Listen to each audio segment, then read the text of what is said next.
Magical giant super पटाखा bike. एक दिन रात को मनोज नाम का लड़का काम से घर लौट रहा होता है। तभी वहीं पर वो अचानक देखता है कि एक जादूगर कहीं से आ जाता है और जमीन पर उतरता है। उसके हाथ में एक बक्सा होता है। वहीं वो जादूगर, इस बक्से में जो गुप्त चीज है मैं इसे यहीं पर ही छुपा देता हूँ, यहाँ पर वो राक्षस कभी नहीं आ पाएगा। वो जादूगर जिस राक्षस के बारे में बात कर रहा था वो राक्षस भी वहीं पर प्रकट हो जाता है। वहीं वो राक्षस, तुमने मेरे साथ धोखा किया है, मुझे अपना ये बक्सा दे दो, नहीं तो तुम्हें मैं यहीं पर ही नष्ट कर दूंगा। इस बक्से में जो अद्भुत चीज है वो अब मेरी है, तुम मेरा कुछ भी नहीं बिगाड़ सकते हो। वैसे जादूगर जब उसे वो बक्सा नहीं देता तो राक्षस उस जादूगर को वहीं पर ही राख में बदल देता है। मनोज ये देखकर बहुत डर जाता है। तो मनोज, आखिर ऐसा क्या है इस बक्से में जिसके लिए दोनों आपस में लड़ रहे थे? मुझे जल्दी से इस बक्से को चुराना होगा। बाद में उस राक्षस को वहीं पर ही नींद आ जाती है और वो बक्सा वहीं पर ही पड़ा होता है।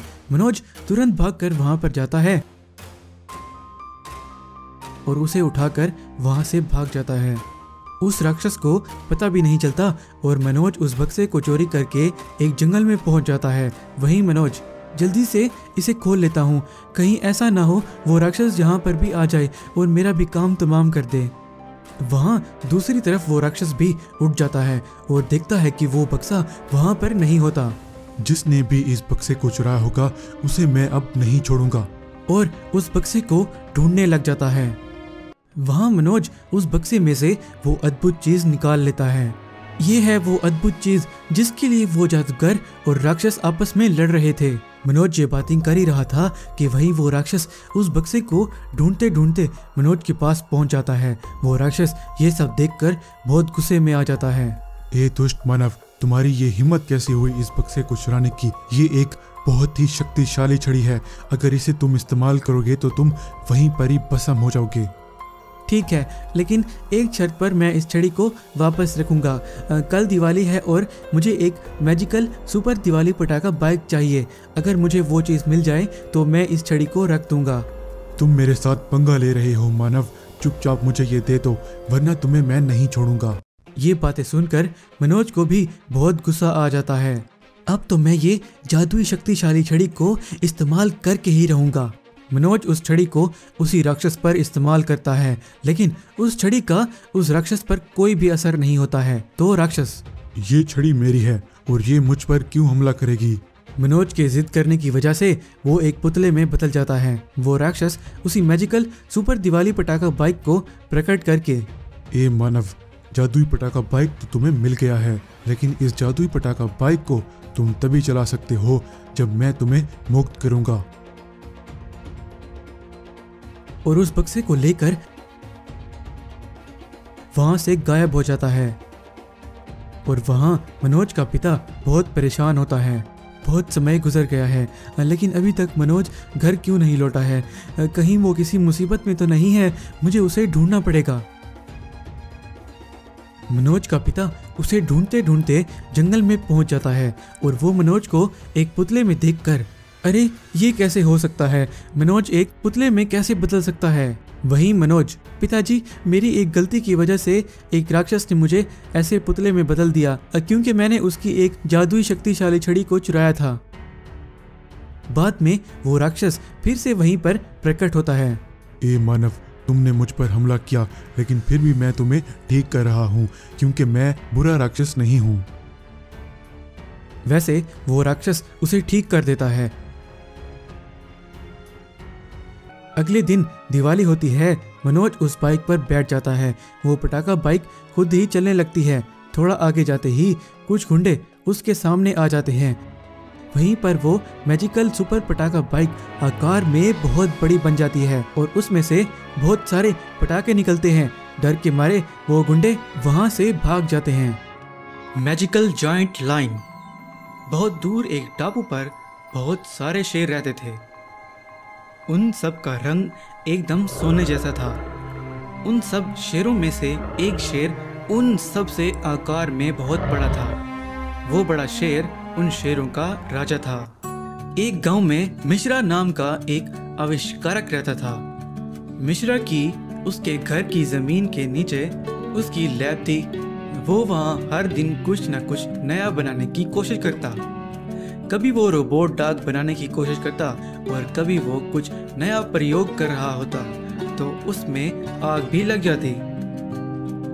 उस गांव में एक लालची बदमाश सेठ रहता था। सब उसे चंदू दादा कह के बुलाते थे। चंदू दादा गांव के रोड्स को ब्लॉक करके बैठ जाता। जब भी कोई उस रोड से गुजरता चंदू दादा उससे पैसे मांगता और पैसे लेने के बाद उसे जाने देता। एक बार एक आदमी अपनी बाइक पर उस रोड से गुजर रहा था तो आगे चंदू दादा और उसके गुंडे रोड ब्लॉक करके खड़े थे। जब वो बाइक वाला आदमी वहां पहुंचा तो चंदू दादा बोला, अरे ओ चल पैसे निकाल पहले, फिर इस रोड से जाने दूंगा। तो वो बाइक वाला आदमी बोला, सेठ जी मेरे पास बस थोड़े से ही पैसे हैं। मेरी माँ बहुत बीमार है, मैं उसकी दवा लूँगा इन पैसों से। मैं अभी अपनी माँ की दवा लेने जा रहा हूँ, मुझे जाने दें। उस आदमी की बात सुनकर चंदू दादा बोला, इसकी बाइक भी छीन लो और इसे बताओ कि इसने किस आदमी से पंगा लिया है। जाओ इसे पीटो। उन गुंडों ने बाइक वाले आदमी को बहुत मारा। वहां गांव में मिश्रा एक नए उड़ाने वाले रोबोट का आविष्कार करता है और मिश्रा उस रोबोट के अंदर बैठ जाता है और उसे उड़ाने लगता है। उसे उड़ाते उड़ाते मिश्रा गांव से बहुत दूर निकल जाता है। जैसे ही मिश्रा थोड़ा आगे जाता है तो उसे वो सोने के शेरों वाला टापू नजर आता है। तो मिश्रा उस टापू को देख के सोचता है, अरे यहाँ इस टापू पर तो बहुत सारे शेर हैं और वो भी सोने के, और एक शेर तो आकार में बहुत बड़ा है। मुझे लगता है कि ये इन सब का राजा होगा। अच्छा मैं थोड़ा आगे जाके देखता हूँ कि ये शेर करीब से कैसे दिखते हैं। मिश्रा थोड़ा आगे जाके उन शेरों को देखने लगता है और सोचता है, मुझे इस जादुई टापू की बात को गुप्त रखना होगा। अगर किसी को भी इनका पता चल गया तो वो इनको पकड़ने आ जाएंगे। मिश्रा के रोबोट को हवा में उड़ते हुए वो बड़ा शेर देख लेता है और जैसे ही मिश्रा अपने रोबोट को उड़ाते हुए वापस गांव की तरफ जाने लगता है तो वो बड़ा शेर भी उसके पीछे पीछे आने लगता है। मिश्रा रोबोट को उड़ाते उड़ाते गांव पहुंच गया, लेकिन वो शेर उस वक्त मिश्रा के पीछे गांव के अंदर नहीं आया। लेकिन जैसे ही रात हुई वो शेर गांव के अंदर आ गया और गांव में घूमने लगा। उस शेर को गांव में घूमते हुए मिश्रा देख लेता है और सोचने लगता है, ये मैंने क्या कर दिया। बड़े शेर को मैं अपने पीछे ले आया, इसे इसके टापू पर भेजना पड़ेगा वरना ये सबको इसका पता चल जाएगा। मुझे इस शेर को वापस भेजने के लिए कोई नया आविष्कार करना पड़ेगा।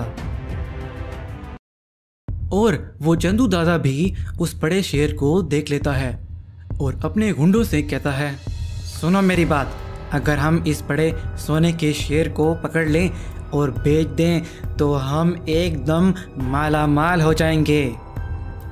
तो वहाँ खड़ा एक गुंडा बोला, बॉस ये सोने का शेर जहाँ से आया है, अगर हम इस जगह का पता लगा लें तो हम इसके जैसे बहुत सारे शेर पकड़ सकते हैं वहाँ से। हाँ सही कह रहे हो तुम, हम इस शेर का पीछा करते हैं, ये हमें अपने ठिकाने तक ले जाएगा। वहाँ सुबह होने लगती है और मिश्रा अपना आविष्कार भी बना लेता है। मिश्रा ने एक छोटा मशीनी सोने का शेर बनाया होता है जो उस टापू के छोटे शेरों जैसा दिखता है। तो मिश्रा उस मशीनी शेर को स्टार्ट करके बोला, मैंने अब इसमें उस टापू का रास्ता डाल दिया है, अब बस मैं अपने इस कमाल के आविष्कार को उस बड़े शेर के सामने भेजना है, फिर वो मेरे मशीनी शेर का पीछा करने लगेंगे। जैसे ही मेरा मशीनी शेर उस बड़े शेर के टापू पर ले जाएगा, उसके बाद दिखाएगा कमाल मेरा मशीनी शेर। वो बड़ा शेर मिश्रा के मशीनी शेर के पीछे पीछे चलने लगता है और चंदू दादा उस बड़े शेर का पीछा कर रहा होता है।